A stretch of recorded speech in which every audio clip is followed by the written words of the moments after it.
द्वारकाधीश के महलों के अंदर जाने का प्रयास किया तो द्वारपालों ने रोका। अरे ब्राह्मण, किधर को? तुम यहाँ कहाँ भटक रहे हो?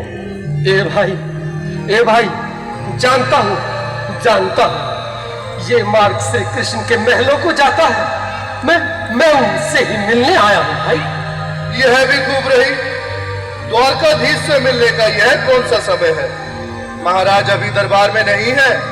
अरे पंडित जी, श्री कृष्ण अपने महल के शयन कक्ष में आराम कर रहे हैं।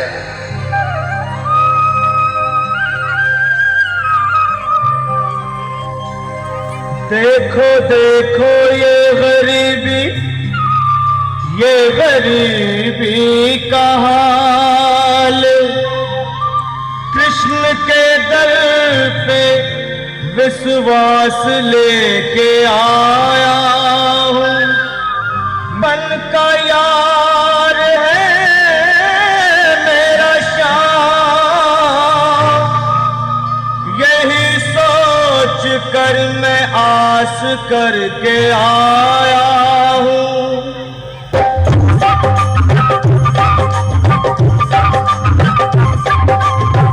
अरे द्वारपालो, कन्हैया से कह दो, अरे द्वारपालो, उस कन्हैया से कह दो के दर पे सुदामा तुम्हारे महल के करीब आ गया है। तुम्हारे महल के करीब आ गया है। अरे द्वारपालो, कन्हैया से कह दो के दर पे सुदामा करीब आ गया है।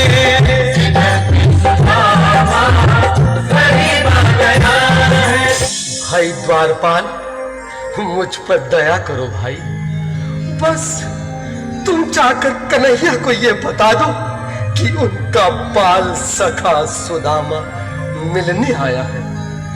मेरे इस फटे हाल पर मत जाओ भाई, तुम बस जाकर मेरा संग। क्या हंसी ठट्टा करने को हम ही मिले हैं? तुम ठहरे दीन निर्धन फटेहाल ब्राह्मण, तुम्हारे अंग अंग से गरीबी बदहाली झलक रही है।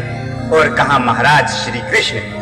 क्षमा करना पंडित जी, हमें अपने प्राणों से हाथ नहीं धोने जो तुम्हारा यह संदेश द्वारकाधीश तक पहुंचाए।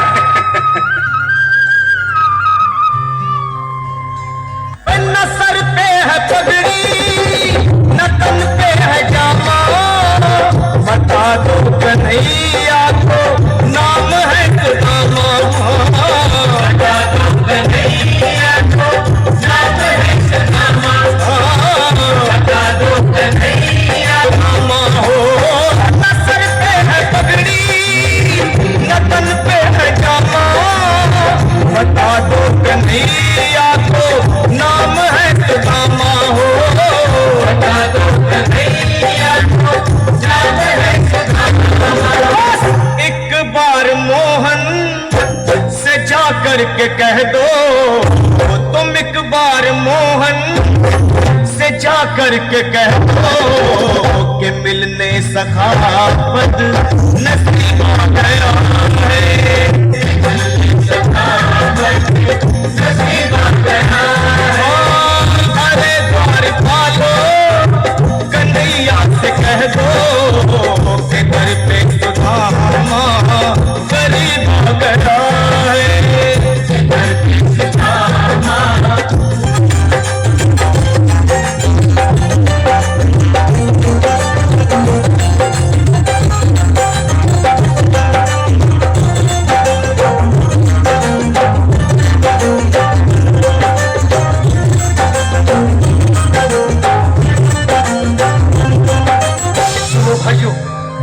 अब मेरी भी सुन लो।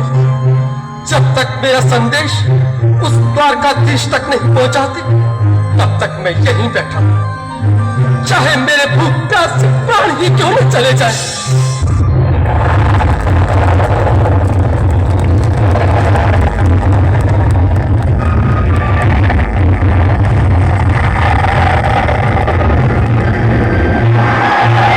अरे ये यहां से जाने का नाम नहीं ले रहा।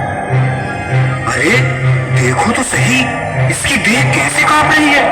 लगता है जैसे प्राण हाथों पर अटके हैं। भगवान न करे अगर ब्राह्मण ने यही प्राण त्याग दिए तो, और अगर ये सच में द्वारिकाधीश का मित्र हुआ तो क्या होगा भैया? सही कहते हैं, अगर ब्राह्मण हत्या का पाप लग गया तो पीढ़ियां नरक भोगेंगी। अगर महाराज का मित्र हुआ तो मृत्यु दंड का भय है। अपनी आने वाली पीढ़ियों को नरक में डालने से तो ये संदेश पहुंचाना ही ज्यादा अच्छा है। क्यों ना महाराज का संदेश पहुंचा दे। ऐसे करो, तुम जाओ भैया। तुम जाओ भैया, तुम उम्र में बड़े ठहरे, मेरी बात को समझो, तुम ही जाओ। देखो भाई, मैं ठहरा पाल बच्चेदार परिवार वाला, मेरे बूढ़े माँ बाप। कहो द्वारपाल, इस समय कैसे आना हुआ? महाराज क्षमा चाहता हूं, पर कारण ही कुछ ऐसा है। द्वार पर एक ब्राह्मण स्वयं को रुक क्यों गए? आगे बोलो। द्वार पर एक गरीब ब्राह्मण स्वयं को आपका मित्र बताता है, आपसे मिलना चाहता है। अपना नाम सुदामा बताता है। सुदामा? क्या कहा? सुदामा? मेरा बाल सगा सुदामा? मेरे बचपन का मित्र सुदामा? सुदामा, मेरा मित्र सुदामा।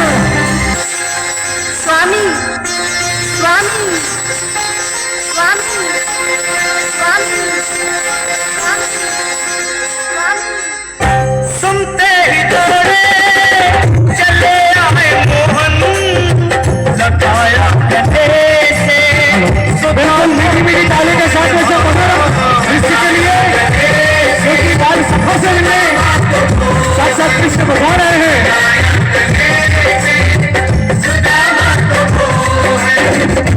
सुनते ही दौड़े चले आए मोहन, लगाया गले से सुदामा को मोहन।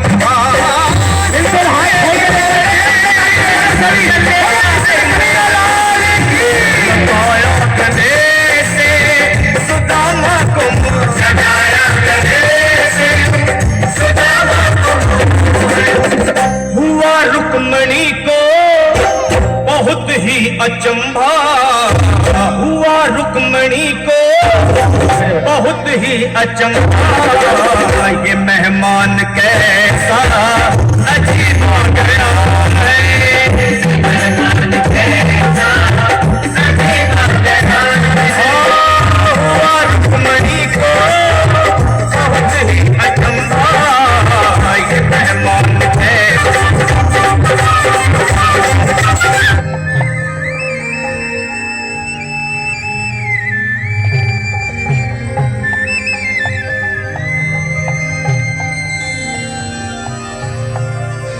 आओ सुदामा, आओ, चले आओ।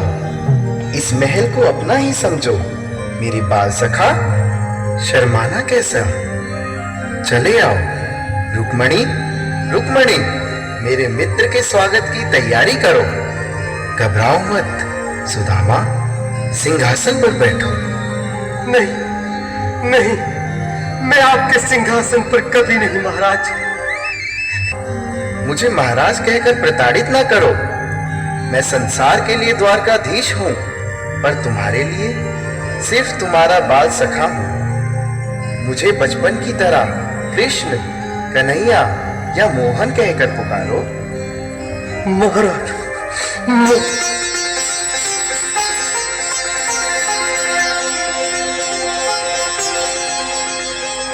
बराबर पे अपने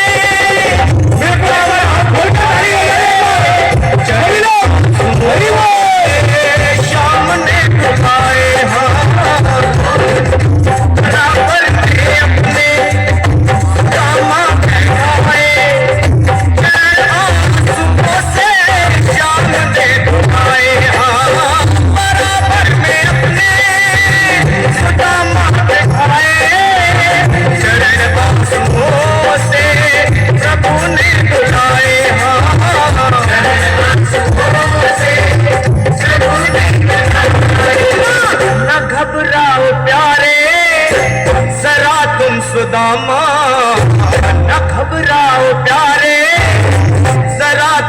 सुदामा, खुशी का समा तेरे करीब आ गया सुदामा, खुशी का समा तेरे करीब आ गया है, खुशी का